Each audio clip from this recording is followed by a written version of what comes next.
Jack Roberto update. Yung pang 5 araw na ni Jack bilang hurado sa Sexy Babe segment ng It's Showtime. Kasama niya sila Chelsea Manalo at Chief Filomeno. Grabe pa nga si Vice kay Jack Roberto dyan eh. Ang abs ng Pilipinas, Jack Roberto! Yun o, ang bansang abs. Yung tuhod ko ba? Sorry. Yung masakit po pa rin yung tuhod ko, pero tinitiis ko pa rin. Alam mo kung nandun ako, sasaluhin kita. Yun o. Hindi ka na masasaktan, hindi kita bibitawan. Yun ang lagi may bahay si Jack eh. Hindi mo nasayaw yung choreo mo ka. Kaya binasag ni Vice si Jack.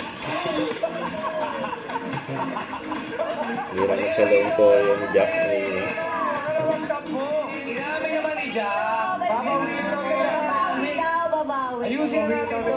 Dinagdagan mo pa ng obligasyon yung sarili mo, sasapok pa ng mga lalala. Kaya ako na.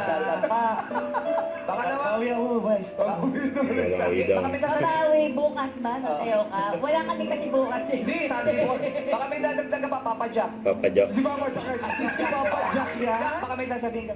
Ayun, alam mo yung height mo, advantage mo yan. Yung Yung komento ni eyes Jack. mo, ang ganda, yung feet mo. Alam mo yung sinasabi mo na tumitingin sa kalooban. Tama, hindi sa physical appearance. Kasi mas mahalaga na kilalanin mo yung tao, pagkapalagaan ng loob, para mas tumagal yung relasyon mo. Yun o. So bakit hindi nagtatagal ang relasyon? Ganun Kung yun. hindi ba kayo hindi nyo ba talaga nakilala ang isa't isa?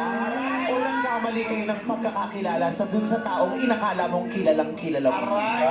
Tapos si Jack. May masasabi ka ba doon, Jack? Overtime na. Overtime na daw. Marami dyan! Maraming salamat, Jack!